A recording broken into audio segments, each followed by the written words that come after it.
पश्चिम बंगाल में पंचायत चुनाव के लिए आज हो रही है वोटिंग। 22 जिलों के 63,229 ग्राम पंचायत सीट पर डाले जा रहे हैं वोट। पंचायत चुनावों के लिए शाम 5 बजे तक होगी वोटिंग। 11 जुलाई को होगी वोटों की गिनती। टीएमसी ने 61,591 सीट पर उतारे हैं उम्मीदवार। बीजेपी ने 38,575 सीट और कांग्रेस ने सिर्फ 11,774 सीट पर किया है नॉमिनेशन। हिंसक घटनाओं को देखते हुए बंगाल में सुरक्षा कड़ी 1,35,000 जवानों की तैनाती की गई। पिछले 30 दिन में 18 लोग गंवा चुके हैं जान। मुर्शिदाबाद, पूर्व मेदिनीपुर, हावड़ा, उत्तर और दक्षिण 24 परगना, बर्धमान, नादिया, हुगली और कूच बिहार में केंद्रीय बलों की तैनाती। बंगाल पुलिस के अलावा 19 राज्यों की पुलिस भी संभालेगी मोर्चा। पश्चिम बंगाल के दक्षिण 24 परगना में पंचायत चुनाव से पहले पुलिस अलर्ट तलाशी अभियान चलाया गया। पुलिस को बम और हथियार जैसी किसी चीज के होने की मिली थी सूचना। जांच में कुछ नहीं मिला। मुर्शिदाबाद में कांग्रेस वर्कर की हत्या, टीएमसी पर लगा आरोप। हिंसा में मारे गए कांग्रेस वर्कर के परिवार से मिले गवर्नर सीवी बोस। परिवार ने हत्या की सीबीआई जांच की मांग की। बंगाल गवर्नर सीवी आनंद का बयान, हिंसाग्रस्त इलाकों में लोग डरे हुए हैं। बंगाल हिंसा में मृतकों के परिजनों से राज्यपाल के मिलने पर बोले बीजेपी नेता सुकांत मजूमदार, ये काम सीएम ममता का था।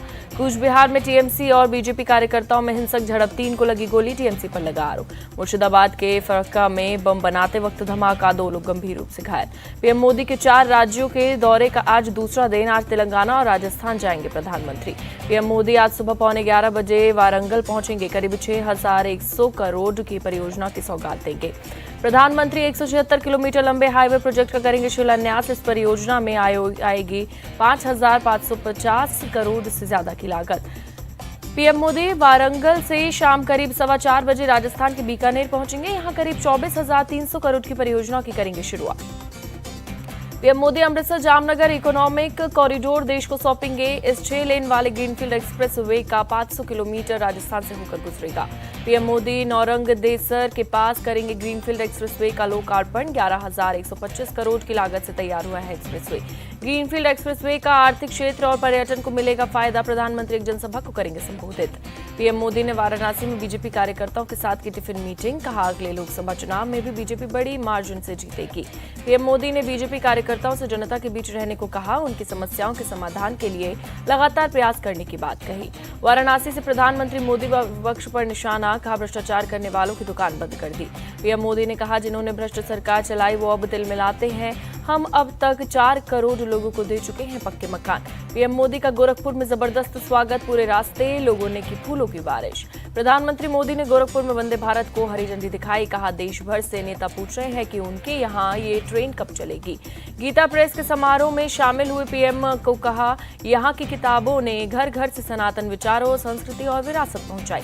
पीएम मोदी ने गीता प्रेस की 2 किताबों का विमोचन भी किया। बोले नए भारत में आस्था और विकास तक चलेगा साथ।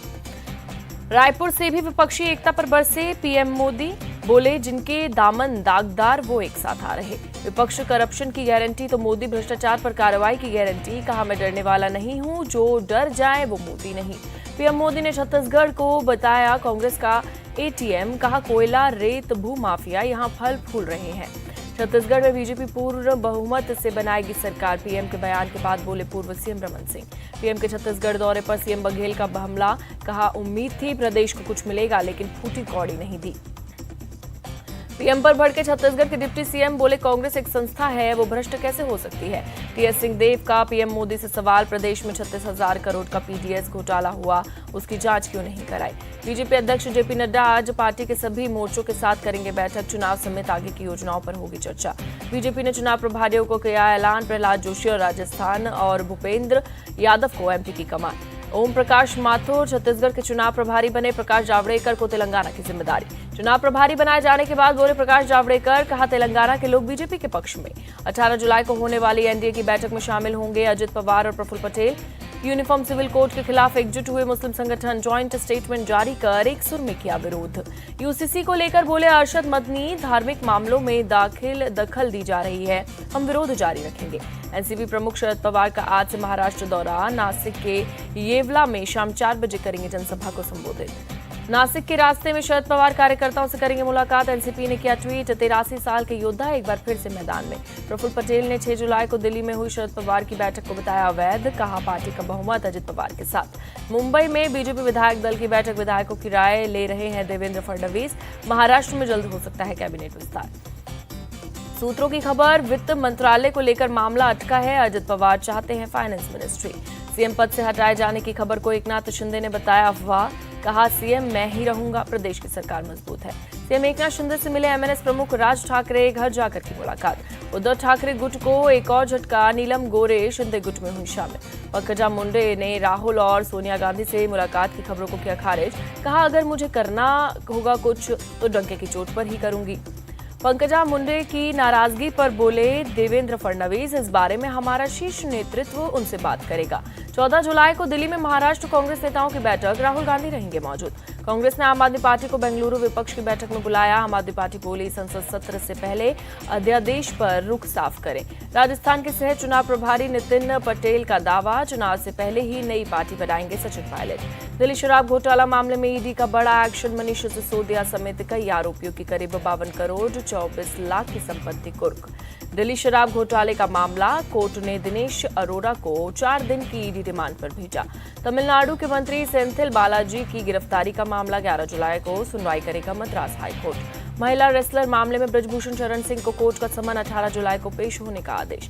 कोर्ट के समन का पालन करेंगे ब्रजभूषण सिंह, कहा 18 जुलाई को होगा पेश और किसी तरह की छूट की जरूरत नहीं। दिल्ली में बागेश्वर धाम सरकार धीरेन्द्र शास्त्री की हनुमंत कथा का आज तीसरा दिन, पहले 2 दिन बड़ी संख्या में पहुंचे श्रद्धालु। बागेश्वर सरकार का केजरीवाल सरकार पर तंज, कहा मुफ्तानंद का चक्कर पड़ सकता है महंगा, फ्री के लिए कुछ लोग सब कुछ दगा देते हैं दांव पर। नवी मुंबई के पनवेल रेलवे स्टेशन पर नमाज पढ़ते नजर आए 4 से 5 लोग, सोशल मीडिया पर वायरल हुआ वीडियो। स्टेशन पर नमाज का वीडियो वायरल होने पर एमएनएस किया विरोध प्रदर्शन, थाने में दर्ज करवाई शिकायत। एमएनएस नेता योगेश चिले ने स्टेशन पर महाआरती का किया ऐलान, कहा अगर स्टेशन पर नमाज हो रही है तो महाआरती भी की जाएगी। यूपी के सीएम योगी आदित्यनाथ ने किया साफ, अगर सड़क पर नमाज पढ़ने की इजाजत नहीं तो हनुमान चालीसा भी सड़क पर नहीं पढ़ी जाएगी। सपा नेता एसटी हसन ने नमाज और चालीसा पाठ का बताया इबादत, कहा अगर कोई सड़क पर नमाज या हनुमान चालीसा पढ़ता है तो उसे रोकना नहीं चाहिए। लखनऊ में हजरतगंज मेट्रो स्टेशन को बम से उड़ाने की मिली धमकी, पुलिस कंट्रोल रूम में आया धमकी भरा फोन। धमकी के बाद देर रात तक मेट्रो स्टेशन की हुई तलाशी में पुलिस ने कुछ नहीं मिला। मेट्रो स्टेशन की सुरक्षा बढ़ाई गई। बालासोर रेल हादसा केस में सीबीआई ने रेलवे के 3 कर्मचारियों को किया गिरफ्तार। कोर्ट ने तीनों को 5 दिन की सीबीआई रिमांड में भेजा। रेलवे के 2 सीनियर रिसेक्शन इंजीनियर और एक टेक्नीशियन गिरफ्तार, तीनों पर गैर इरादतन हत्या के सबूत और मिटाने का केस दर्ज किया गया। लक्षद्वीप में कोस्ट गार्ड ने बचाई 48 साल के एक शख्स की जिंदगी, ब्रेन स्ट्रोक के शिकार शख्स को किया गया रेस्क्यू। जम्मू के बनिहाल इलाके में एक तेल टैंकर खाई में गिरा, देखते ही देखते लगी आग। मौके पर धू-धू कर उठी लपटें, पूरे इलाके में मचा हड़कंप। दमकल की टीम ने काफी मशक्कत के बाद पाया आग पर काबू, घायल चालक को अस्पताल पहुंचाया गया। गाजियाबाद में आबकारी विभाग की बड़ी कार्रवाई, 13 करोड़ रुपए की एक्सपायर हो चुकी शराब की बोतलों को नष्ट किया। जालसाजों ने नोएडा अथॉरिटी के नाम से खोला फर्जी खाता, बैंक से 3 करोड़ 80 लाख की ठगी, आरोपी गिरफ्तार। असम के धेमाजी में धार्मिक समारोह में प्रसाद खाने के बाद 80 से ज्यादा लोग बीमार, महिलाएं और बच्चे भी शामिल। खबर मिलते ही गांव पहुंची मेडिकल टीम, फूड पॉइजनिंग की जताई जा रही है आशंका। कुछ लोगों ने पेट दर्द और उल्टी की शिकायत की, 6 लोगों को हालात गंभीर बताया, अस्पताल में चल रहा है इलाज। दिल्ली एनसीआर में आज बारिश की चेतावनी, मौसम विभाग के मुताबिक तेज हवा के साथ हो सकती है भारी बारिश। दिल्ली एनसीआर में शुक्रवार की रात हुई बारिश, तापमान में आई भारी गिरावट। अमरनाथ यात्रा पर खराब मौसम की मार, बालटाल और चंदनवारी दोनों मार्गों पर यात्रा रोकी गई। केरल में मानसून का टूटा कहर, अब तक 8 लोगों की मौत, 7,800 लोग हुए बेघर। मौसम विभाग ने कन्नूर और कासरगोड जिले में जारी किया ऑरेंज अलर्ट, 6 अन्य जिलों में येलो अलर्ट। उडुपी जिले में भी भारी बारिश से परेशानी बढ़ी, शहर के अधिकांश इलाके जल भराव की चपेट में। कर्नाटक के मंगलुरु में भारी बारिश का कहर, कई इलाकों में बाढ़ जैसे हालात। सड़कें और खेत पानी में डूबे नजर आए, दूर दूर तक दिखा सैलाब जैसा मंजर। कई जगहों पर बाढ़ का पानी घरों में घुसा, लोगों का बाहर निकलना हुआ मुश्किल। शिमला में बारिश बनी मुसीबत, लोगों को परेशानियों का करना पड़ रहा है सामना। बारिश से जगह जगह सड़कों पर भरा पानी, नाले भी ओवरफ्लो हुए। ठाणे में हुई तेज बारिश से जनजीवन बेहाल, कई इलाकों में जल जमा। सड़कों पर पानी भरने से लोगों का चलना हुआ मुश्किल, यातायात भी प्रभावित। दिल्ली में टमाटर 150 रुपए प्रति किलो, लोगों के घर का बिगड़ा बजट। आरकेपुरम सब्जी मंडी में आए एक शख्स ने कहा टमाटर 150 रुपए किलो, ऐसे तो जनता खाना ही खाना बंद कर देगी। दिल्ली में टमाटर के बढ़े भाव से जनता परेशान, सरकार से महंगाई कम करने की अपील की। सरोजनी नगर सब्जी मंडी में टमाटर की कीमत 120 से 150 रुपए प्रति किलो पहुंची। लोगों को बहुत दिक्कतों का करना पड़ रहा है सामना। टमाटर की बढ़ती कीमत के बाद मल्टीनेशनल फूड चेन मैकडॉनल्ड्स ने जारी किया नोटिस, टमाटर वाले फूड प्रोडक्ट को अस्थायी तौर पर बंद किया। लेबनान की बेका घाटी में एक मस्जिद के पास फायरिंग, एक स्कूल टीचर की मौत, 5 लोगों की घायल होने की खबर। नमाज पढ़कर लौट रहे लोगों पर एक शख्स ने की फायरिंग, सुरक्षाकर्मियों की जवाबी कार्रवाई में हुआ घायल। न्यूयॉर्क के मैनहट्टन में 2 बसों की जोरदार टक्कर से ज्यादा लोग हुए घायल। एक सिटी कम्यूटर बस को एक डबल डेकर बस ने पीछे से मारी टक्कर, 16 लोगों की हालत नाजुक। अमेरिका ने यूक्रेन को क्लस्टर हथियार देने का किया ऐलान। अमेरिकी एनएसए ने कहा यूक्रेन को असहाय नहीं छोड़ सकते। दुनिया के 100 देशों में लगाया है क्लस्टर हथियारों पर बैन। अमेरिका ने दी यूक्रेन में रूसी क्लस्टर हथियारों के इस्तेमाल की दलील। रूसी सुरक्षा परिषद के उपाध्यक्ष दमित्री मेदवेदेव का दावा, रूसी को विश्वसनीय एयर डिफेंस सिस्टम की जरूरत। मेदवेदेव ने सेंट पीटर्सबर्ग में किया हथियारों की फैक्ट्री का दौरा, नाटो देशों की टक्कर देने वाले हथियारों की जरूरत पर दिया जोर। बेलारूस ने रूसी वैगनार के लिए तैयार किए फील्ड कैंप्स, बगावत खत्म करने की शर्त पर बेलारूस ने रहने का दिया ऑफ। बेलारूस की सेना ने मीडिया को दिखाए 5000 सैनिकों के रहने लायक फील्ड कैंप्स, कहा अभी वैगनर्स की तरफ से नहीं मिला है जवाब। यूक्रेन के माउंट होवरला में आकाशीय बिजली गिरने से एक बच्ची और उसके पिता की मौत, रेस्क्यू टीम ने शवों को किया बरामद। बिजली गिरने से एक महिला हुई थी घायल, एक टूरिस्ट ग्रुप के साथ गए थे तीनों, तूफान की वजह से ग्रुप से बिछड़ गए थे। भारतीय विदेशी मुद्रा भंडार में उछाल जारी, 1 अरब 85 करोड़ डॉलर की बढ़त हुई दर्ज। विदेशी मुद्रा भंडार 595 अरब 5 करोड़ डॉलर पर पहुंचा। आरबीआई ने जारी की 30 जून को खत्म हुए हफ्ते की रिपोर्ट। एफसीआई की 12 जुलाई को तीसरे चरण की नीलामी, थोक उपभोक्ताओं को 4,29,000 टन गेहूं और 3,95,000 टन चावल बेचेगा। चीन में होने वाले एशियन गेम्स में हिस्सा लेगी टीम इंडिया, मेंस और वुमेन्स क्रिकेट टीम भेजेगी बीसीसीआई।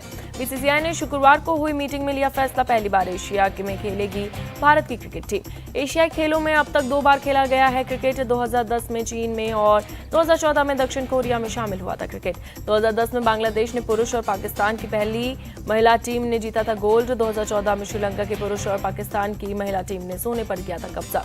बीसीसीआई ने शुक्रवार को इम्पैक्ट प्लेयर पर लिया फैसला, आईपीएल की तरह सैयद मुश्ताक अली T20 टूर्नामेंट में होगा लागू। आईपीएल में बेहतर प्रदर्शन का रिंकू सिंह और ऋतुराज गायकवाड़ को मिला इनाम, आयरलैंड दौरे के खिलाफ T20 सीरीज में लेंगे हिस्सा। एशिया सीरीज के तीसरे टेस्ट के दूसरे दिन ऑस्ट्रेलिया को 142 रन की लीड, स्टंप्स तक एक ऑस्ट्रेलिया ने 4 विकेट खोकर 116 रन बनाए। ट्रेविस हेड और मिचेल मार्श क्रीज पर मौजूद। ऑस्ट्रेलिया की दूसरी पारी में उस्मान ख्वाजा ने 43 रन बनाए, लाबुशेन ने 33 रनों की पारी खेली। इंग्लैंड की तरफ से मोइन अली ने 2 विकेट झटके, ब्रॉड और क्रिस वोक्स को 1-1 विकेट मिला। ऑस्ट्रेलिया की पहली पारी में 263 रनों के जवाब में इंग्लैंड की टीम 237 रन पर हुई ऑल आउट, ऑस्ट्रेलिया को मिली 26 रनों की बढ़त। प्रभास की फिल्म सालार के टीजर से तोड़ा पुरुष और KGF 2 का रिकॉर्ड, इंटरनेट पर 24 घंटे में 8 करोड़ 30 लाख से ज्यादा व्यूज मिले। प्रभास और दीपिका पादुकोण की अगली फिल्म प्रोजेक्ट को मिला इंटरनेशनल मंच, सैन डिएगो में होने वाली कॉमिक कॉन कन्वेंशन में रिलीज होगा ट्रेलर।